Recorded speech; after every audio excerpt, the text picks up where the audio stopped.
গ্রাম্য ভাষায় একটা কথা আছে, কাজ না জানলে ৭ বাচ্চার মারও বের করে দেয়। আসলে কথা সত্যি।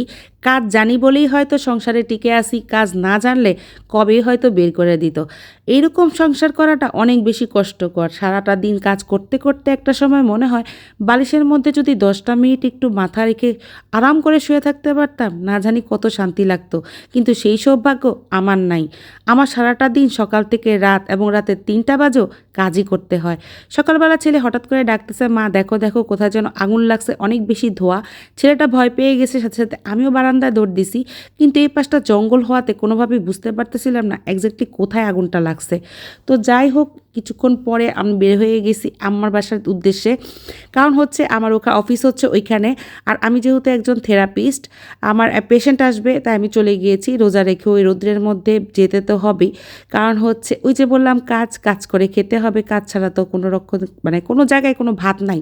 কাজ করলেই আপনার ভাত আছে। তো তারপরে হচ্ছে চলে গেছি অফিসে। যাওয়ার পরে যায় দেখি অফিসের অবস্থা তো মনে করেন আমার হাজব্যান্ড পুরো অবস্থা খারাপ করে রাখছে। খারাপ বলতে চারপাশে ধুলা ময়লা, আমি একদম বেড টেড টেনে, চেয়ার টেবিল সব টেনে এক সাইডে করে ফেলছি। করে ক্লিন করতেছি, তার মধ্যে সে আবার আমার মেসেজ পাঠাইছে, অফিসটা একটু ক্লিন করে রেখো। তো অফিসটা যে ক্লিন করে রাখবো সেটা তো আমাকে বলার দরকার নাই। তার অফিস, সে কি একটু পরিষ্কার করে রাখতে পারে না? ভাই, ঘরে বাইরে কত জায়গায় আমারে দিয়ে কাম করাবি। কাম করাইতে করাইতে আমার হাড্ডি গুড্ডি এক্কেবারে শেষ। আমার তো কিছু করার নাই।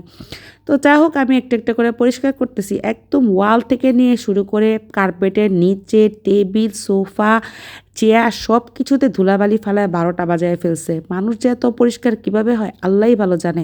তো যা ক্লিন করতে করতে চিন্তা করতেছি, হায়রে মেয়ে মানুষ, ঘরেও কাজ করি, বাইরেও কাজ করি, কোথাও গেলেও কাজ করি, এই বাচ্চা কাচ্চা নিয়ে কোথাও যায় পৃথিবীতে শান্তি নাই।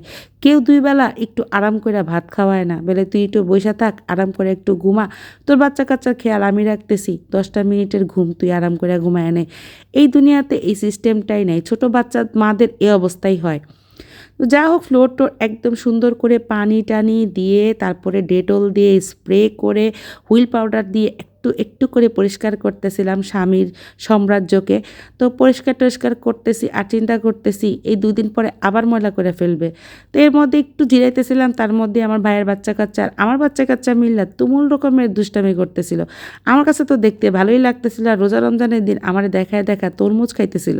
তো যা হোক, খাচ্ছে। এর মধ্যে হচ্ছে আম্মা ডাকতেছে, আমার ভাইও ডাকতেছে ইফতার করার জন্য, কারণ আজানের সময় হয়ে গেছে। তো দৌড়ায় চলে গেলাম।